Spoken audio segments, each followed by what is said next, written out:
Hindi ka maniniwala sa ibabahagi ko sa isang manifestation technique na napakalakas na ayaw nilang malaman mo ang tungkol dito. Ngunit sinubukan ko ito at ang resulta ay mind-blowing. Maghanda para sa salt in your shoes technique, isang nakatagong hiyas sa larangan ng pagpapakita na gumagana ng mas mabilis kaysa sa iyong naiisip. Naisip mo na ba na ang susi sa pagpapakita ng iyong mga pangarap ay maaaring kasing simple ng kung ano ang nasa kabinet ng iyong kusina? Manatili dahil sa araw na ito, hinuhusgahan natin ang mahiwagang kapangyarihan ng asin. Ginagawa itong isang katalista para sa pagpapakita ng pera at anumang nais mo. Ang diskarting ito ay isang nakatagong hiyas para sa marami at hindi ako makapaghintay na ibahagi ang magic sa iyo. Ngayon, tuklasin natin ang salt in your shoes technique. Ang pamamaraang ito ay higit pa sa isang ritual. Isa itong simbolikong kilos na nagpapalakas sa iyong mga koneksyon sa enerhiya ng Earth. Habang naglalakad tayo sa mga hakbang, tandaan na ang mga intensyon ang pangunahing sangkap sa recipe ng manifestation. Hakbang 1. Upang simulan ang paglalakbay na ito, humanap ng tahimik na espasyo kung saan maaari kang kumonekta sa iyong panloob na sarili. Maaaring ito ang iyong sala, silid tulugan o anumang lugar na nagbibigay daan sa pagsentro ng iyong mga iniisip. Maglaan ng ilang sandali upang huminga ng malalim, paglanghap ng positibo at pagbuga ng anumang matagal na pag-igting. Damhin ang enerhiya ng espasyo sa paligid mo, isang canvas na handang sumipsip sa mga intensyon na itatakda mo. Ngayon, abutin mo ang iyong asin kung ito man ay isang hamak na table salt o ang mas kakaibang Himalayan salt. Ang pagpili ay sa iyo kung ano ang mahalaga ay ito ay sumasalamin sa iyo. Hawakan ang asin sa iyong kamay at pakiramdam ito ay texture, ito ay kakanyahan.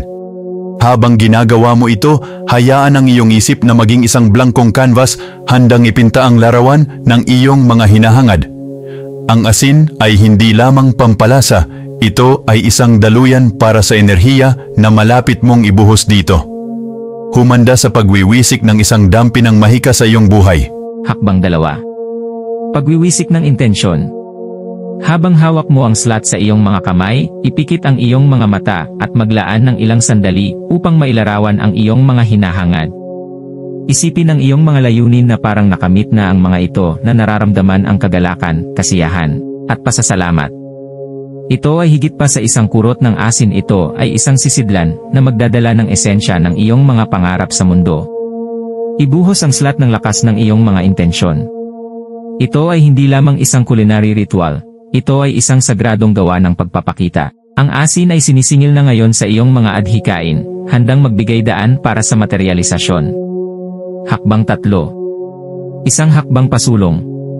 Ngayon na ang oras para gumawa ng pisikal na hakbang patungo sa pagpapakita ng iyong mga pangarap. Magwiwisik ng kaunting halaga sa iyong sapatos, at habang ginagawa mo, isipin ang bawat butil na kumakatawan sa isang hakbang na mas malapit sa pagsasakatuparan ng iyong mga hinahangad. Isipin ang bawat hakbang na iyong gagawin bilang isang malakas na hakbang patungo sa iyong mga layunin.